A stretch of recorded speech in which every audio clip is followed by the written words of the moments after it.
Bismillahirrahmanirrahim. Alhamdulillahirabbil alamin. Wassalatu wassalam ala asyrafil anbiya'i wal mursalin Sayyidina Muhammadin wa ala alihi wa sahbihi ajma'in. Aqabah ketujuh, Aqabah puji dan syukur.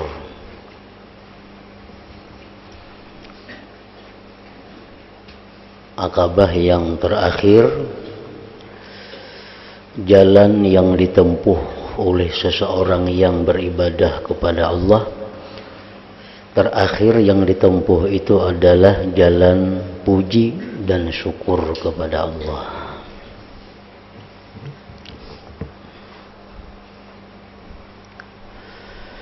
Selanjutnya, sesudah menempuh Aqabah-Aqabah, artinya jalan-jalan sulit yang tersebut di muka. Sesudah menempuh dan engkau telah dapat menemukan apa yang menjadi maksud engkau, yaitu ibadah yang selamat dari noda-noda. Jalan yang ditempuh oleh orang yang beribadah agar ibadahnya bisa diterima oleh Allah, itu ada 6 perjalanan, 6 tanjakan yang mesti dilalui. Yang pertama disebutkan dahulu adalah tobat kepada Allah. Setelah selesai tobat, terakhir orang yang beribadah itu menjaga ibadah daripada hal-hal yang merusaknya, yang menggugurkannya, seperti riya dan ujub. Nah, selesai sudah itu, maka tinggal lagi satu jalan yang mesti dilalui, yaitu bersyukur kepada Allah Subhanahu wa ta'ala. Maka hendaklah engkau selalu memuji dan bersyukur kepada Allah Subhanahu wa ta'ala atas nikmat yang besar dan karunia yang mulia ini. Jadi apabila kita beribadah dengan benar-benar sampai kita kepada ujung ibadah, yaitu bisa menjaga daripada yang menjatuhkan, menghancurkan ibadah, maka ada lagi satu kewajiban kita adalah bersyukur. Karena bersyukur itu gunanya adalah satu, kekalnya nikmat yang besar. Supaya nikmat ini bisa selalu kita peroleh. Nikmat yang sudah ada ini, nikmat yang kita telah terima ini bisa terus-menerus adanya. Dan yang kedua, bersyukur itu diwajibkan didapatnya tambahan, agar dapat tambahan lagi nikmat yang diberikan Allah itu.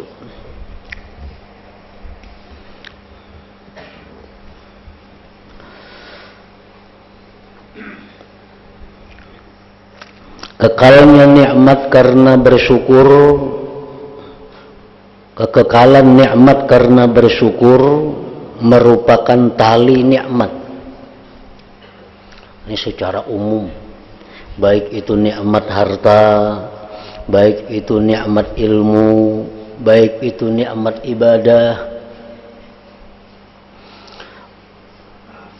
Mensyukurinya itu adalah merupakan tali nikmat. Artinya tali nikmat itu ikatan supaya jangan lepas. Harta yang kita diberikan Tuhan ini supaya jangan lepas dari kita, syukuri. Ibadah yang sudah kita lakukan ini supaya bisa terus menerus, syukuri. ilmu yang diberikan Tuhan kepada kita ini agar bisa tetap ada, syukuri. Jadi syukur itu adalah merupakan pengikat nikmat. Yang sebab syukur itu nikmat bisa kekal. Sebaliknya, karena meninggalkan syukur, nikmat dapat hilang dan berpindah. Nah, ini bila kita kawa beribadah dengan bujur, mulai tobat sampai kita bisa menjaga ria, menjaga ujub. Nah, maka itu nikmat yang sangat besar. Supaya ibadah yang berikutnya macam itu pulang, bahkan bertambah baik lagi, maka yang pertama kita lakukan adalah syukur terhadap itu. Nah, ilmu yang diberikan Allah, harta yang diberikan Allah, supaya tetap ada pada kita, bahkan bertambah dengan syukur. Dan syukur itu adalah bermacam-macam bentuknya. Syukur harta berbeda dengan syukur ilmu. Syukur ilmu berbeda dengan syukur ibadah. Nah, mensyukuri harta macam apa? Karena ada sidin menjelaskan. Mensyukuri ibadah macam apa? Karena ada caranya. Mensyukuri ilmu kayak apa? Ada caranya. Nah, kenapa kita beribadah sekarang kada kawa lagi beribadah itu?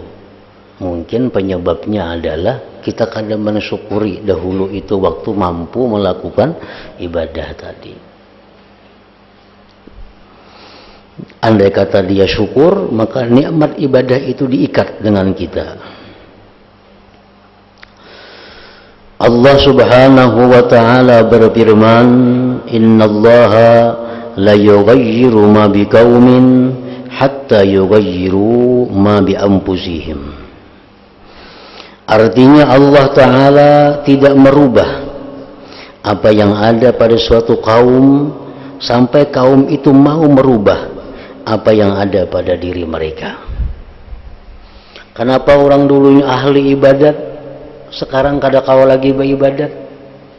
Mereka sendiri yang merubahnya itu karena tidak mensyukuri ibadah itu. Kenapa dulunya kaya sekarang jadi miskin, ditarik Tuhan harta? Karena mereka sendiri yang membuat miskin itu karena tidak mensyukuri harta.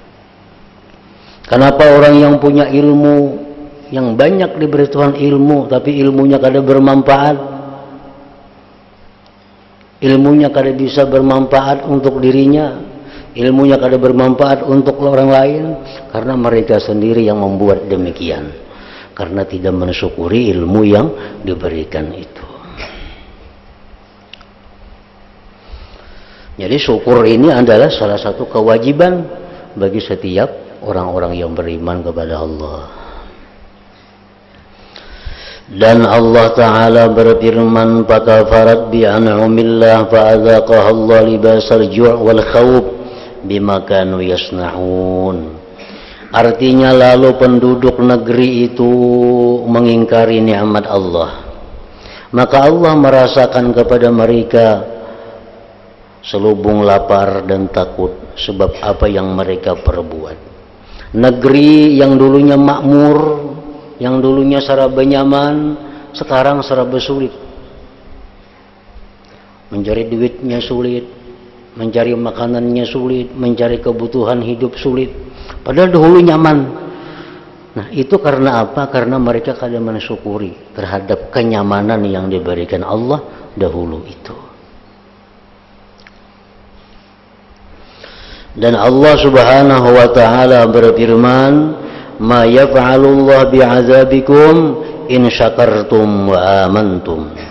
Artinya Allah tidak akan melakukan penyiksaan kepada kalian. Nang dulunya siksa ini ada dua, ada siksa hissi, ada siksa maknawi. Nah, siksa hissi itu seperti hilangnya harta, itu siksa hissi. Seperti hilangnya yang dicintai, itu siksa hissi. Ada siksa maknawi, ini yang lebih berat daripada siksa hissi. Siksa maknawi itu apa? Hilangnya kemanisan ibadah yang dulu pernah ada. Dulu nyaman beribadah, wah ini kada nyaman lagi. Ini siksa yang paling berat. Dulunya kawa tahajud, dulu kawa sembahyang malam, dulu kawa sembahyang berjamaah, sekarang kada ada waktu lagi. Ini siksa. Siksa hissi, siksa maknawi. Nah, siksa maknawi, siksa batin ngarannya. Batin seseorang itu tersiksa apabila dia tidak bisa melakukan kebaikan. Sebagaimana zahir kita ini tersiksa bila mana kita kadang-kadang memanfaatkan anggota-anggota zahir ini. Kan tangan diberi Tuhan itu manfaatnya untuk menyentuh, memegang, menjangkau. Nah, bila kadang-kadang lagi tangan itu menjangkau, ini merupakan siksa.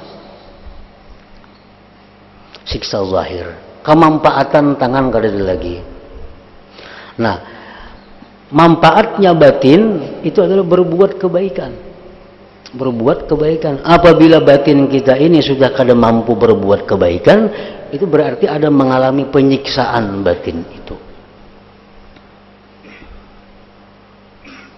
Dan orang-orang yang diberikan Allah musibah, diberikan Allah bala, umpamanya apa? Sakit, musibah diri, musibah keluarga, musibah harta. Ini bisa berupa penyiksaan, bisa berupa teguran, bisa untuk meninggikan kedudukan. Tetapi kalau penyiksaan batin itu kada lain daripada siksa. Orang tuh yang dulunya kawa beribadah, dulu kawa manis ibadah itu, dulunya kawa nikmat beribadah, sekarang beribadah kada ada lagi nikmat. Nah, ini mutlak penyiksaan. Kalau pang ini teguran lain, kalau pang ini meninggikan derajat kada, itu mutlak penyiksaan Allah. Nah, beda dengan siksa zahir. Karena yang zahir ini misal orang yang dulunya tangannya bisa bergerak, sekarang kada kawa lagi. Ini bisa disebut siksa, bisa disebut teguran, bisa disebut meninggikan derajat.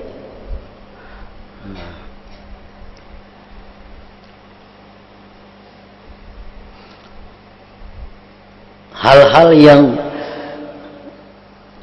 kada sesuai dengan fungsinya, jam tangan kita contohkan tadi.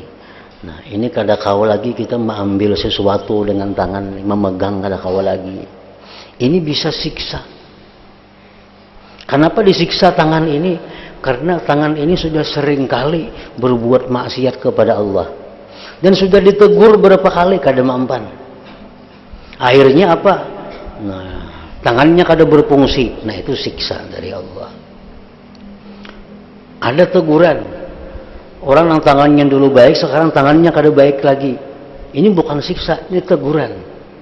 Supaya apa? Ingat-ingat. Nah, ini tangan itu pemberian Tuhan. Nah, jangan digunakan macam-macam. Gunakan ke yang disuruh Tuhan, gunakan kepada yang dibolehkan Tuhan, gunakan kepada dari Tuhan. Lalu sadar inya. Itu teguran ngarannya. Ada juga yang meninggikan derajat. Orang ini diberikan Tuhan pada tanggal 1 umpamanya bulan bulan 6 diberikan Tuhan orang derajat naik. Nah, dinaikkan derajatnya. Sedangkan orang ini amal ibadah yang dipersembahkannya kepada Allah kada cukup. Sembahyang hanya 5 waktu sehari. Qabliyah ba'diyahnya mbahanu, zikirnya kada banyak, salawatnya kada banyak. Maka orangnya tanggal 1 naik tingkatan. Sedangkan untuk naik ke tingkatan itu mesti ibadah yang banyak. Ibadah orang ini kada banyak. Nah, lalu untuk menutupi supaya bisa mencapai itu, tangannya ditegur Tuhan, tangannya dibalakan Tuhan. Lalu tangannya dibalakan Tuhan, asalnya baik, lalu tangannya kada baik lagi, inya sabar. Nah, inya riba. Lalu itu yang mencukupi untuk kenaikan derajatnya di sisi Allah tadi. Jadi kalau kita selama ini dapat nangkada nyaman, baik itu bala atau musibah, tuh kita bisa mengontrol diri kita. Nah, mana antara tiga nih? Ini siksakah aku nih? Maka asalnya awakku nih baik, jadi kayak ini mungkin siksa karena banyak maksiat nangku gawe ini. Dan aku sudah ditegur Tuhan dengan ini, dengan itu, kada maasi. Ini barangkali siksa. Nah, kita bisa mengontrol kalau ada terjadi hal yang kada nyaman lawan kita ini, teguran apa-apa. Nah, apakah ini menaikkan derajat kita? Nah, itu kita kalau mengetahui diri kita masing-masing. Umpamanya selama ini kita kada ada berbuat munkar, apa yang diperintahkan Allah kita laksanakan, yang dilarang Allah dijauhi, yang disunatkan oleh Allah dilaksanakan. Tapi tetap ada ujian kepada kita.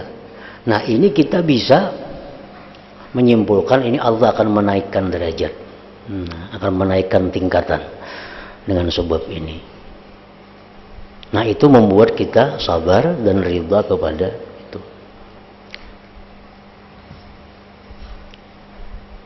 Lain hal tadi dengan penyiksaan batin. Jadi kalau kita dahulunya manis beribadah sekarang kada, dulunya rajin beribadah sekarang malas, itu siksa Allah di dalam dunia ini. Bila kita meneruskan itu, siksa ini akan bakal lanjutan kita di akhirat.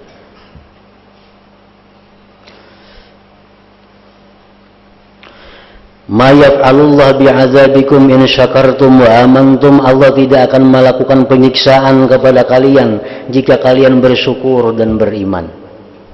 Jadi yang kita bersyukur saja, kita beriman saja kepada Allah, ada terjadi hal-hal yang kada nyaman lawan diri kita, itu lain siksa, lain azab. Bila kada teguran atau menaikkan derajat kita.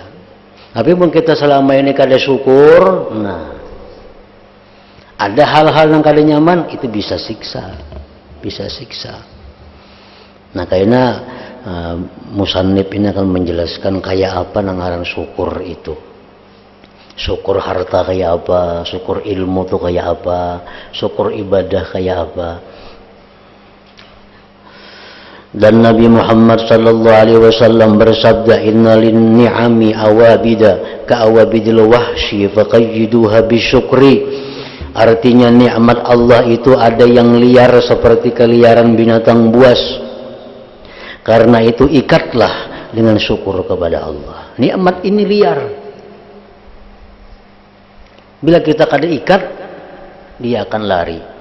Dengan apa mengikat nikmat? Dengan syukur itu.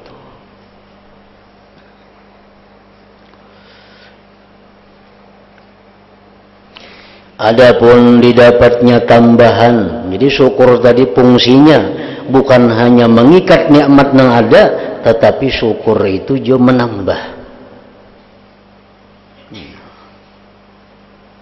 Ada orang misal kada bersyukur, tapi hartanya pina tatap aja, bahkan pina bertambah, makanya kada syukur orang nih. Nah, itu siksa dari Allah. Tapi siksa itu warnanya istidraj. Apa arti itu? Lanjuran dari Allah. Allah melanjur orang ini, dilanjur Tuhan. Supaya apa Tuhan melanjur ini? Supaya siksa akhirat itu lebih berat diterimanya. Orang ini awak kada mensyukuri, tapi sihat terus. Ilmu kada disyukurinya, tapi ilmunya bertambah terus. Orang ini harta kada mensyukuri, tapi hartanya berbanyak terus. Nah, ini orang termasuk minal mustadrajin. Minal mustadrajin. Artinya apa? Orang yang dilanjur oleh Allah. Nang dilanjur itu apa artinya? Seluruh nikmat diberikan lawan inya, ditumpuk. Kayaknya di akhirat habis, karena ada lagi nikmatnya. Nang di dadangnya di akhirat, nang ditunggunya hanya azab Allah Subhanahu wa taala. Ini lebih berat lagi daripada orang yang dihukum di dunia. Tapi di akhirat dia akan menemukan keringanan-keringanan. Nah, daripada orang di dunia dipol Tuhan nikmat, tapi di akhirat kena kumpulannya dikumpulkan semuaan.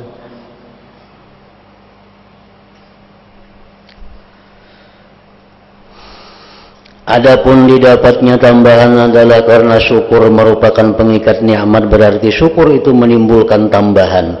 Allah Subhanahu wa taala berfirman, la in syakartum la azidannakum, artinya demi keagunganku, jika kalian mau bersyukur niscaya aku menambahi kalian.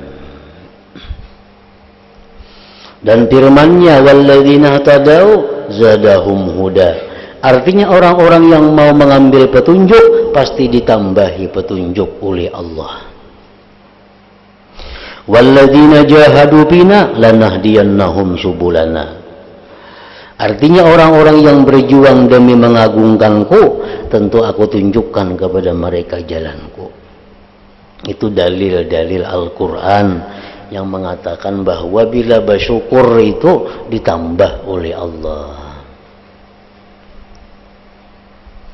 Nah, sambungan ayat itu apa? La in syakartum la azidannakum wa la in kafartum. Nah, jika kamu tidak syukur, inna azabi lasyadid. Kalau kita bersyukur pasti ditambah. Tapi kalau kita kada bersyukur belum tentu dikurangi. Adalah firman Tuhan wala in kafartum, tadi kan la in syakartum la azidannakum wala in kafartum la anqusannakum, aku kurangi kada. Tapi jikalau kamu tidak bersyukur, inna azabi, azabku sangat pedih. Nah, jadi mau aja orang kada bersyukur itu bertambah kaya, bertambah sihat, mau aja orang kada syukur. Tapi kena azabi lasyadid, azabku itu sungguh pedih.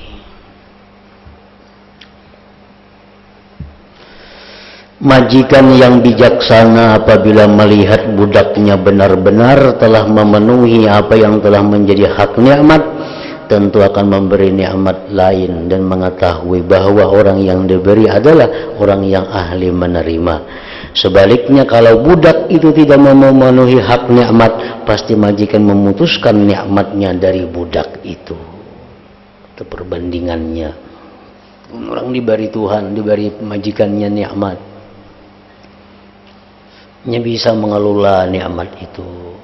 Nah, ditambahi tuannya, nya pintar mengelola ini. Nah, kalau budak ini kada bisa mengelola yang diberikan itu, bisa kada disuruh lagi mengelola, karena kada bisa iya. Nah, nikmat itu ada dua macam, satu nikmat dunia, yang kedua nikmat agama.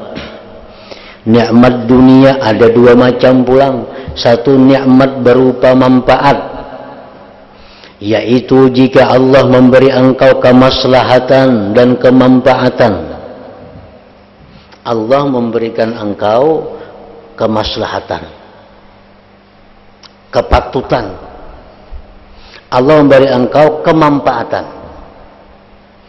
Manfaat juga ada dua macam, satu perawakan yang sempurna dalam keselamatan dan kesehatan, itu nikmat, serta merasakan enak dari makan minum, pakaian, nikah dan sebagainya.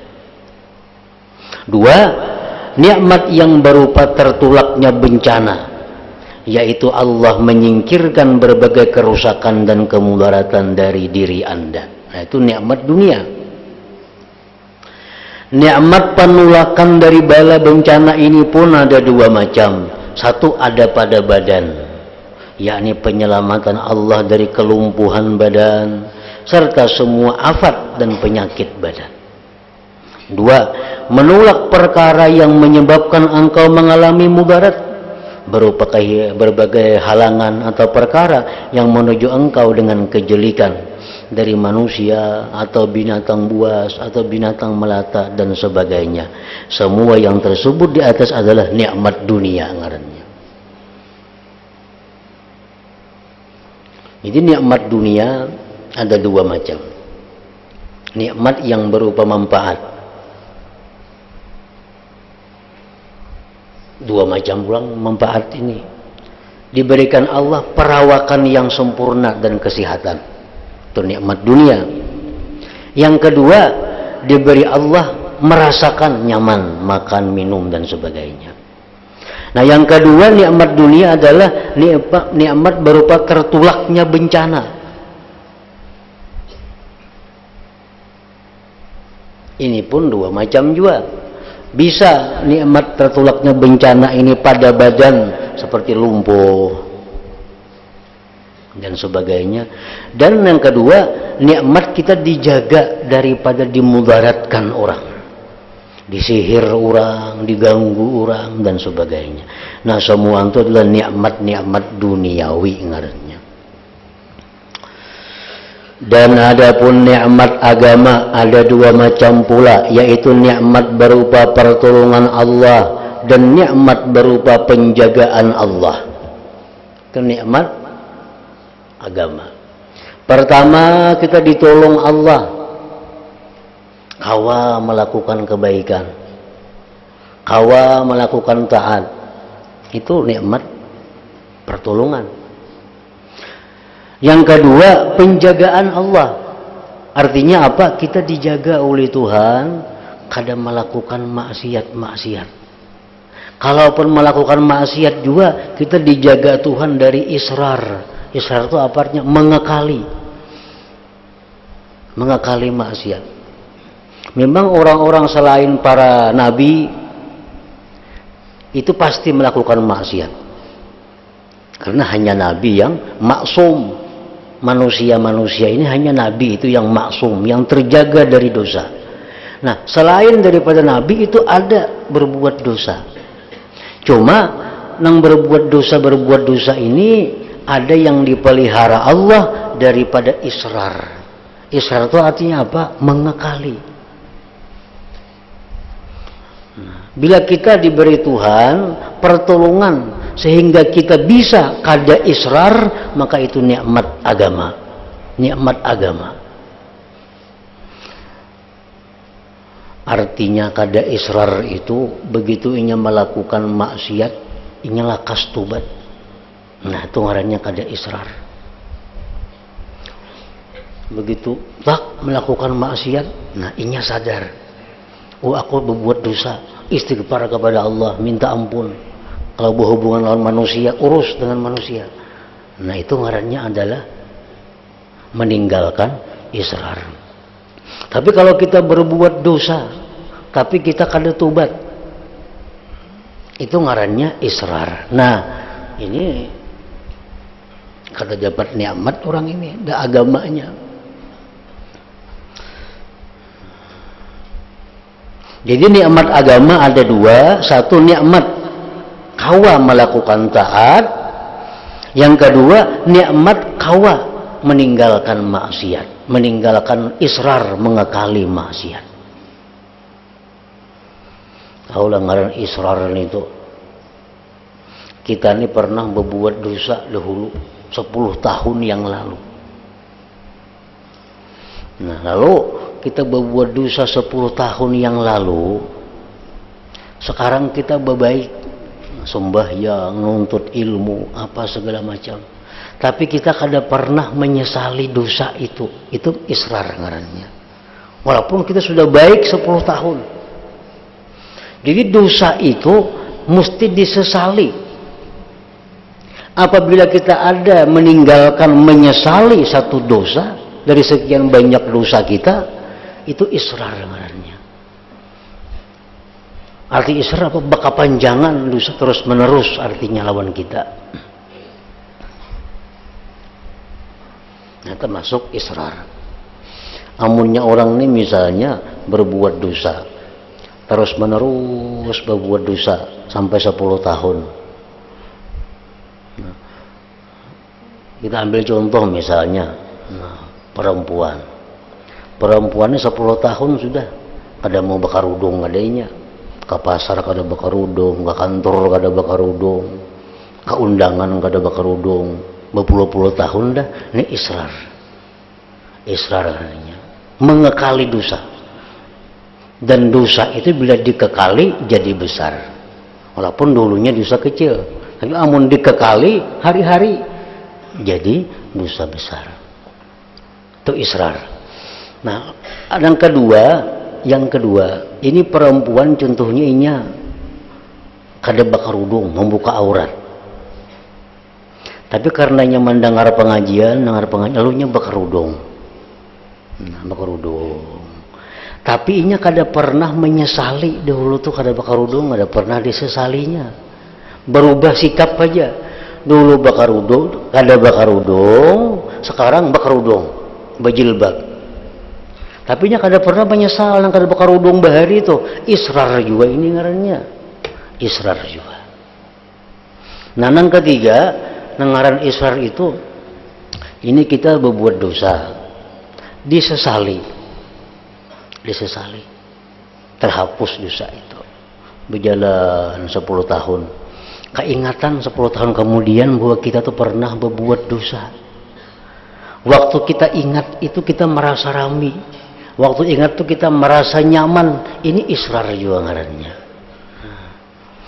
Jadi dosa-dosa itu yang pernah kita lakukan tuh, bila kita ingat kita mesti sedih. Nah, bila kita gembira, maka itu israr ngarannya.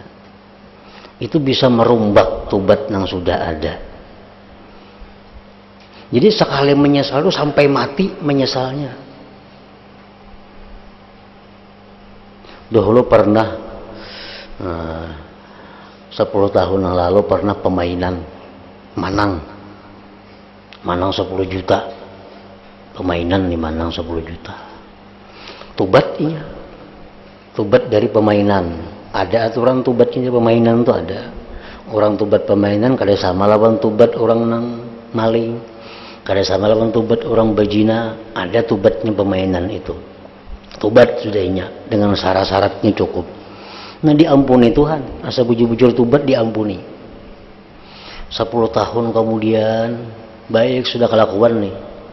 Ingat melewati tempatnya liwat, nah, bahari aku permainan di sini aku manang nih, tertawa ini kesukaan. Nah, tuh jadi terumbak pulang tobat yang dahulu itu, padahal sudah disesali. Nah, jadi penyesalan itu sampai hari kiamat jangan dirubah. Bila di akhir-akhirnya kita menghilangkan penyesalan, berarti sama dengan israr ngarannya. Jadi makanya itu kenangan-kenangan yang sifatnya maksiat itu mesti ditutup. Nah, jangan sampai kita ungkit, karena bila kita ungkit, kita gembira, itu merombak tobat jadinya. Ini bahasa pulang maka tobatnya tuh. Nah, bahasa pulang istighfar, minta ampun pulang kepada Allah, menyesal pulang, nah gembira karena kaingatan dosa, menyesal pulang tuh. Bila kata diasain itu, maka tobat tadi jadi terumbak sudah. Karena kada sampai mati kita obatnya sudah hilang. Nah, jadi nikmat agama itu pertama kita dimudahkan Tuhan berbuat taat. Nikmat agama juga kita dipelihara daripada maksiat, daripada mengakali maksiat itu. Kan jar Nabi kita apa kullu bani Adam khata. Manusia itu berbuat salah. Manusia itu pasti berbuat salah. Kenapa? Karena manusia ada nafsu. Dan nafsu ini andaknya di dalam diri kita tuha pada akal. Nafsu dalam diri kita andaknya tuha pada akal. Begitu kita lahir sudah ada nafsu, nak menyusu macam-macam. Kekanakan belum bakal lagi nya. Bakal mungkin 10 tahun kena hanya ada akal. Nah, jadi akal nang anum ini disuruh membimbing nafsu nang Tuhan. Nafsu sudah berpengalaman nih nah. 10 tahun deh dalam diri kita. Hanya kita diandaki Tuhan akal. Disuruh akal membimbing nafsu tadi. Tentu kada kawa-kawa. Sulit. Nah oleh karena itu manusia itu jar Nabi khata kullu bani Adam khata'un. Manusia itu semuaan itu salah. Tapi wa khairul khata'in, sebaik-baik orang yang salah itu orang-orang yang bertobat. Nah, kita salah kalau kita manusia berbuat dosa, apapun dosa yang dilakukan manusia jangan aneh. Ada orang berzina, betul betianan, dibunuhnya pulang anaknya, jangan aneh. Manusia memang macam itu. Nang aneh itu ada orang berbuat dosa lalu kada tubat, nah itu nang aneh. Ini aneh ngarannya. Kalau melanggar hukum Allah jangan aneh. Memang itu sudah fitrah manusia. Hendak melanggar aja lawan hukum. Hukum nang apakah? Manusia ketujuh melanggar. Dan itu kada aneh. Tapi kalau kada kembali, kada tubat, nah itu nang aneh.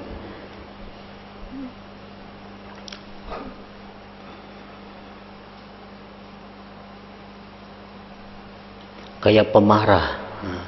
Manusia itu pemarah. Ujar Imam Syafi'i, orang gak ada pemarah itu sapi. Bila pemarah itu bujur-bujur manusia ngarannya. Al-mu'min sari'ul ghadab. Mukmin itu cepat marah. Tetapi ujung hadis apa? Sari'ur ridha, cepat ridhanya. Nah itu. Kalau orang tuh marah jangan aneh. Memang itu sifat manusia. Tapi yang terus-terusan marah, nah ini aneh ngarannya. Ini nang aneh. 2-3 hari masih sarek aja lagi. Apalagi sebulan, setahun masih sarek. Nah, itu aneh nih tuh. Itu kada manusia lagi ngarannya. Kalau orang beriman itu Nabi cepat marah, tapi cepat kembali, cepat ridhanya.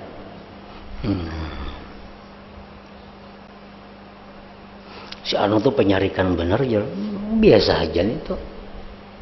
Itu wajar aja. Si anu tuh penyarikan ya. Ada bapak nih tuh. Tapi manusia anu tuh pendendam. Nah ini yang aneh. Karena Nabi apa? Al-mu'min laisa bihaqud. Orang mukmin tuh kada mau dendam. Marah mau. Orang mukmin tuh mau aja marah. Tapi dendam kada mau. Al-mu'min laisa bihaqud. Dia pemarah, penyarikan. Kada apa-apa itu wajar aja. Tapi kalau sudah bersimpan marahnya, nah ini nang jadi masalah.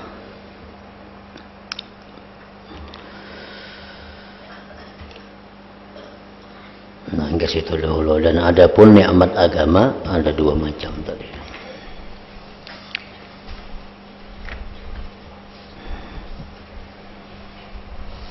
Hadratin Nabi sallallahu alaihi wasallam al-Fatihah. Mustaqim اهدنا الصراط المستقيم صراط الذين أنعمت عليهم. بسم الله الرحمن الرحيم الحمد لله رب العالمين اللهم صل وسلم على سيدنا محمد وآله وصحبه أجمعين. اللهم اغفر لنا ما أخطأنا وما تعمدنا وما أسررنا وما أعلنا وما أسرفنا وما أنت أعلم به منا أنت المقدم وأنت المؤخر لا إله إلا أنت. اللهم انفعنا بما علمتنا وعلمنا ما ينفعنا وزدنا فهما وعلما وعملا وهدى وتوفيقا برحمتك يا أرحم الراحمين. صلى الله على سيدنا محمد وآله وسلم. الحمد لله رب العالمين.